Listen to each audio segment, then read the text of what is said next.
अस्सलाम वालेकुम स्टूडेंट्स। कैसे हैं आप सब? उम्मीद है आप सब खैरियत से होंगे, मज़े में होंगे।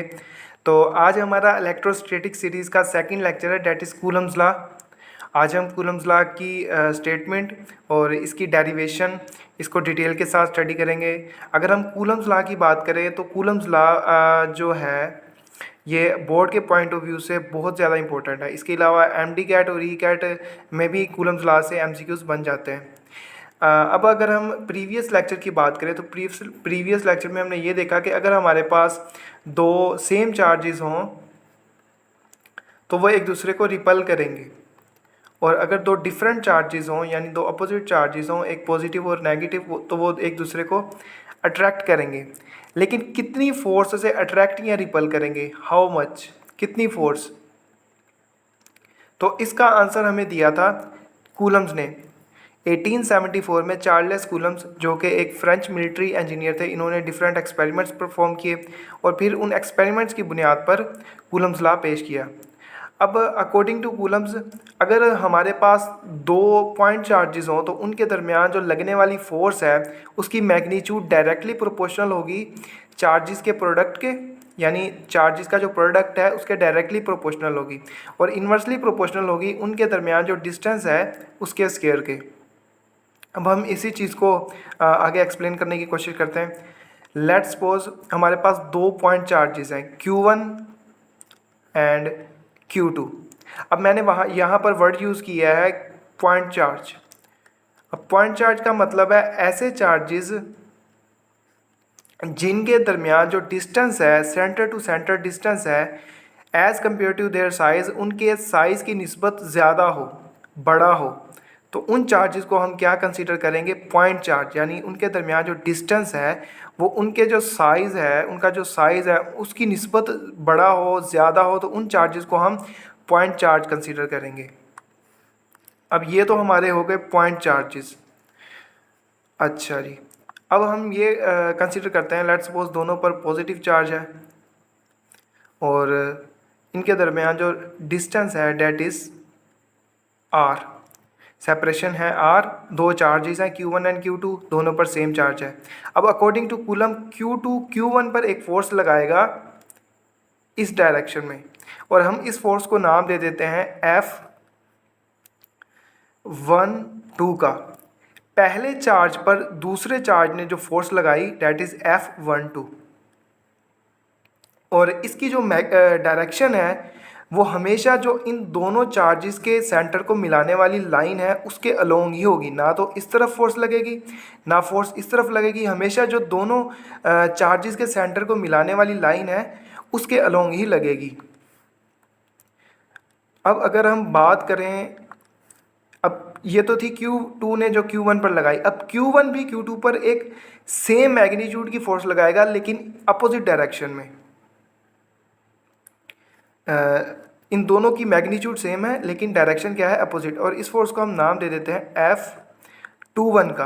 यानी दूसरे चार्ज पर जो पहले चार्ज ने फोर्स लगाई डेट इज F21। अब इन दोनों जो चार्ज पर लगने वाली फोर्सेस हैं, Q2 ने जो Q1 पर लगाई और Q1 ने जो Q2 पर लगाई, इन दोनों की जो मैग्नीट्यूड है वो बराबर होगी। यानी F12 की हम अगर मैग्नीट्यूड लें तो ये बराबर होगी F21 की मैग्नीट्यूड के, और इसको हम F से भी रिप्रेजेंट कर सकते हैं। यानी दोनों की मैग्नीट्यूड सेम है तो हम इसको F से भी रिप्रेजेंट कर सकते हैं। अब ये जो मैग्नीट्यूड है ये किस पे डिपेंड करेगी? ये मैग्नीट्यूड डायरेक्टली प्रोपोर्शनल होगी प्रोडक्ट ऑफ चार्जेस, यानी Q1 और Q2 का जो प्रोडक्ट लें, प्रोडक्ट ऑफ चार्जेस के डायरेक्टली प्रोपोर्शनल होगी। इसका मतलब क्या है? अगर हम चार्जेस को बढ़ा दें तो फोर्स की मैग्नीट्यूड भी बढ़ेगी। यानी कि अगर दो बड़े चार्ज लें तो उनके दरमियान जो लगने वाली फोर्स है, जो एक दूसरे पर फोर्स लगाएंगे, तो उसकी मैग्नीट्यूड भी ज़्यादा होगी। और अगर हम चार्ज छोटा लें, यानी चार्ज की जो मैग्नीट्यूड है उसको कम कर दें, तो उनके दरमियान जो लगने वाली फोर्स है उसकी मैग्नीट्यूड भी कम हो जाएगी। यानी कि ये तो मैंने अपोजिट चार्ज कंसीडर कर लिया था, ये सेम चार्ज, लेट्स सपोज ये भी सेम चार्ज है और ये भी सेम चार्ज, तो ये इन फोर्स की मैग्नीट्यूड क्या हो जाएगी? कम हो जाएगी। ज़्यादा चार्ज ज़्यादा फोर्स, कम चार्ज कम फोर्स। अच्छा जी, ये तो हो गया हमारे पास, यहाँ तक बेटा क्लियर है। अब हम नेक्स्ट बात करेंगे, अगर इनके दरमियान डिस्टेंस की बात करें तो फोर्स जो है वो इन्वर्सली प्रोपोर्शनल है जो इनके दरमियान डिस्टेंस है उसके स्क्वायर के। यानी अगर हम डिस्टेंस को बढ़ा दें तो फोर्स कम हो जाएगी, और अगर डिस्टेंस को कम कर दें तो फोर्स बढ़ जाएगी। लेट्स सपोज अगर हमारे पास दो पॉइंट चार्जेस हों जिनके ऊपर सेम चार्ज है, अगर लेट्स सपोज ये डिस्टेंस r पर पड़े हैं, अगर हम इनके दरमियान जो डिस्टेंस है इसको बढ़ा दें तो इन पर लगने वाली फोर्स की मैग्नीट्यूड भी क्या होगी, कम हो जाएगी। इन्वर्सली प्रोपोर्शनल का मतलब है एक चीज़ के बढ़ने से दूसरी चीज़ कम होगी और एक चीज़ के कम होने से दूसरी चीज़ बढ़ेगी। अब यहाँ पर एक एमसीक्यूज बनता है कि अगर हम लेट्स सपोज जो रेडियस जो इसका डिस्टेंस है उसको अगर दुगना करें, यानी कि डिस्टेंस r पर पड़े हैं, अगर हम इस डिस्टेंस को दुगना करें 2r कर दें तो फोर्स की वैल्यू कितनी कम होगी। तो ये हमें साफ नज़र आ रहा है कि रेडियस का स्क्वायर है तो फोर्स 4 गुना क्या हो जाएगी, कम हो जाएगी। और अगर हम इसी डिस्टेंस को हाफ कर दें, यानी इनके दरमियान जो डिस्टेंस है उसको हाफ कर दें तो फोर्स कितनी हो जाएगी, 2 गुना 4 गुना बढ़ जाएगी। r का स्क्वायर है तो 4 गुना बढ़ जाएगी। यानी डिस्टेंस के कम करने से फोर्स बढ़ेगी और डिस्टेंस के ज़्यादा करने से फोर्स कम होगी। अब अगर हम इक्वेशन 1 और इक्वेशन 2 को कंबाइन करके लिखें, लेट्स सपोज ये इक्वेशन 1 है और ये इक्वेशन 2 है, इन दोनों पर कंबाइन करके लिखें तो ये हमारे पास हो जाएगा F proportional Q1 Q2 over R square. अगर प्रोपोर्शनलिटी के कांस्टेंट को हटाएं तो हमारे पास एक कांस्टेंट आ जाएगा, डैट इज़ कूलम, जिसे हम कूलम कांस्टेंट का भी नाम देते हैं और इलेक्ट्रोस्टैटिक कांस्टेंट का भी नाम देते हैं। अब फोर्स इक्वल होगी K equals Q1 Q2 over R square. That is called electrostatic force between two charges। Electrostatic force, Coulomb's force, जो कि अगर हमारे पास दो चार्जेस हो तो उनके दरमियान जो लगने वाली फोर्स है that is F equals Q1 Q2 over R square. अब हम चलते हैं, जो हमने K की बात की, K होता है कूलम कांस्टेंट, और जो K की वैल्यू है that is equal 1 over 4 pi epsilon not, और ये बराबर होती है 9 मल्टीप्लाई बाई 10 टू रेस 9। और इसके जो यूनिट्स होते हैं, अगर हम इसके यूनिट्स निकालें, यहाँ से K के यूनिट्स निकालें तो फोर्स का यूनिट होता है न्यूटन, रेडियस का स्क्वायर है मतलब कि लेंथ है मीटर का स्क्वायर होगा, ये उधर जाके मल्टीप्लाई हो जाएगा न्यूटन मीटर स्क्वायर, और ये चार्जेस है इसके भी यूनिट कूलम, कूलम का स्क्वायर और नीचे जाके डिवाइड हो जाएगा तो ये हो जाएगा कूलम पर स्क्वायर। फार्मूले से ही हम K के यूनिट्स निकाल लेंगे। अब अगर हम बात करें इसकी एप्सिलॉन नॉट की तो ये होती है परमिटिविटी इन फ्री स्पेस। अगर दो चार्जेस के दरमियान वैक्यूम हो, यानी दो चार्जेस के दरमियान कुछ भी नहीं है, तो उस केस में जो हमारे पास फोर्स की वैल्यू होगी that is F equals 1 over 4 pi epsilon naught Q1 Q2 over R square. आगे चल के हम जो डिफरेंट इसके दरमियान अगर चार्जेस के दरमियान कुछ डाई इलेक्ट्रिक मीडियम या फिर कोई मीडियम रखें तो हम देखेंगे कि जो फोर्स की मैग्नीट्यूड है वो रिड्यूस हो जाएगी, फोर्स की मैग्नीट्यूड कम हो जाएगी। अब जो K की वैल्यू है ये दो चीज़ों पर डिपेंड करती है। एक तो डिपेंड करती है K जो की वैल्यू, जो अगर हम बात करें तो K की जो वैल्यू है ये डिपेंड करती है dependence of K, dependence of K दो चीज़ों पर डिपेंड करती है। एक तो ये डिपेंड करती है सिस्टम ऑफ यूनिट्स, यानी कि हम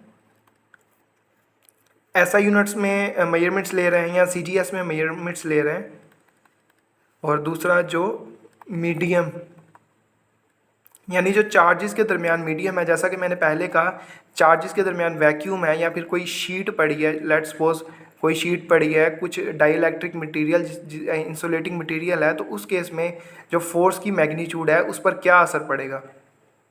तो K की वैल्यू दो चीज़ों पर डिपेंड करती है, system of unit and medium. अब यहाँ पर हमने तीन चीज़ें एक्चुअली में देखी। अगर जो फोर्स की मैग्नीट्यूड है वो डायरेक्टली प्रोपोर्शनल है चार्जेस के, चार्ज ज़्यादा फोर्स ज़्यादा, चार्ज अगर कम होगा तो फोर्स कम और चार्ज की जो वैल्यू है वह इन्वर्सली प्रोपोर्शनल है उनके दरमियान जो डिस्टेंस का स्क्वायर है। अब ये तो हो गया फोर्स की मैग्नीट्यूड। लेकिन हमें पता है कि फोर्स एक वेक्टर क्वांटिटी है, तो मैग्नीट्यूड के साथ साथ जो फोर्स है, इलेक्ट्रोस्टैटिक फोर्स है, इसकी डायरेक्शन भी होगी। अब हम इलेक्ट्रोस्टैटिक फोर्स की डायरेक्शन और इसकी जो इसको देखेंगे कि जो हमारे पास कूलम फोर्स है ये एक्चुअली में म्यूचुअल फोर्स है, तो म्यूचुअल फोर्स का भी कॉन्सेप्ट अंडरस्टैंड करेंगे। लेट्स सपोज ये हमारे पास दो चार्जेस हैं और हमें पता है कि दोनों चार्जेस एक दूसरे पर सेम मैग्नीट्यूड की फोर्स लगाएंगे। Q1 Q2 पर फोर्स लगाएगा और Q2 भी Q1 पर फोर्स लगाएगा सेम मैग्नीट्यूड की, लेकिन अपोजिट डायरेक्शन में। इसको हम कहते हैं म्यूचुअल फोर्सेस।